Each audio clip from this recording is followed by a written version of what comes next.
Question B. The functions g and h are given by g of x equals x squared minus 1, h of x equals e to the x plus 1. Okay, so again, we've got this x squared function in g of x. So part 1, we have to suggest a domain for g such that inverse function g exists. So again, going back to this idea about it has to be a one-to-one function.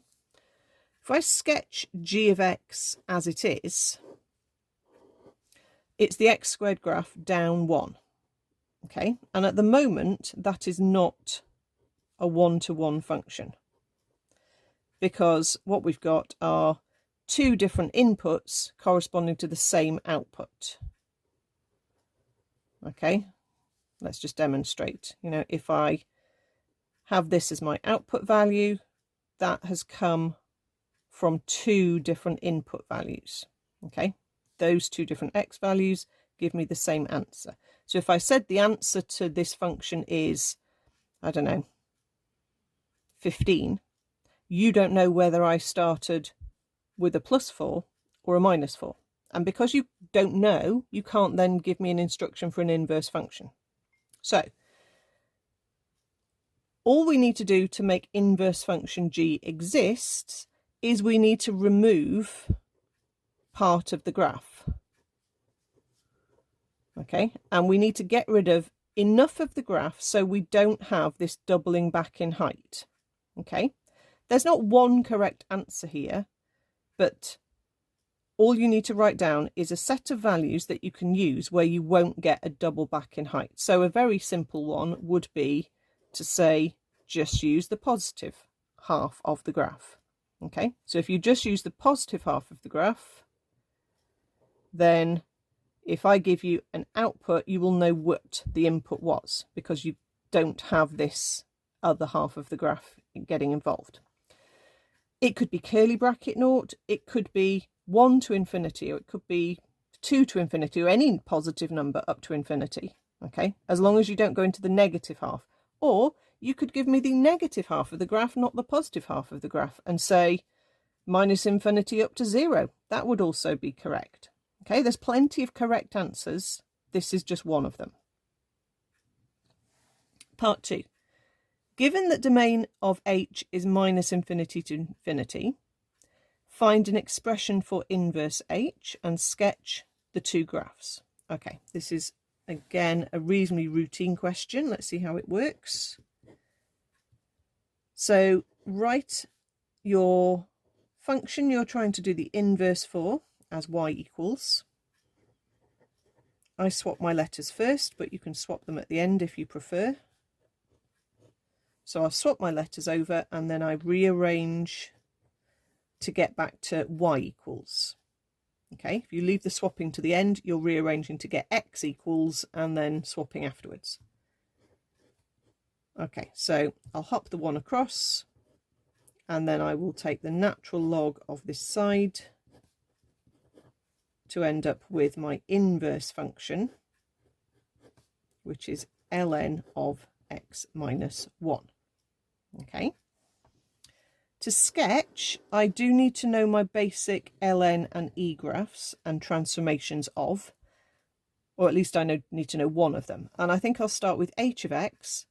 So my e graph would normally come along just above the negative x-axis, go through at height 1 and then go up pretty steeply. So we're just going to lift that up 1 unit. So I'm going to draw myself a little asymptote at height 1 and I'm going to make the e graph come along just above that height, go up through 2 and then go up steeply. So that is my h graph. Okay, and then all I need to do is a reflection of that graph in the line y equals x. So I'm going to have a vertical asymptote and an intersection going through 2 on the x-axis. So I'm going to have a graph that comes up here through 2 and then just carries on but gets less and less steep. It doesn't completely flatten off. It does carry on rising, but just ever more slowly. Okay, so our asymptotes are nicely indicated with lines there. Doesn't actually say we have to give the equation of the asymptote. And we've got the intersection points, and we've got them both labelled. Part 3, determine an expression for GHX in its simplest form. Okay, so this is the composite function.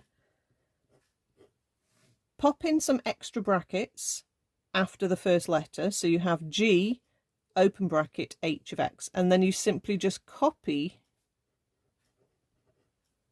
your inner function, because that's the one that goes first.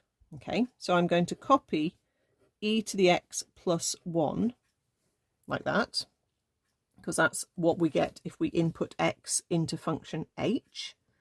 We get out e to the x plus 1. Then function g, we go back to this instruction, says you take your input, you square it, and you take away 1. So the x that you see in function g is the whole of this bracket here. Okay, so copy this, but where you see x, use what you've got in the bracket. E to the x, add 1, inner bracket squared minus 1. In its simplest form, I think we just need to square this out, because I can see I'm going to get a plus 1 and a minus 1 will cancel. So let's square this out. So e to the x times e to the x.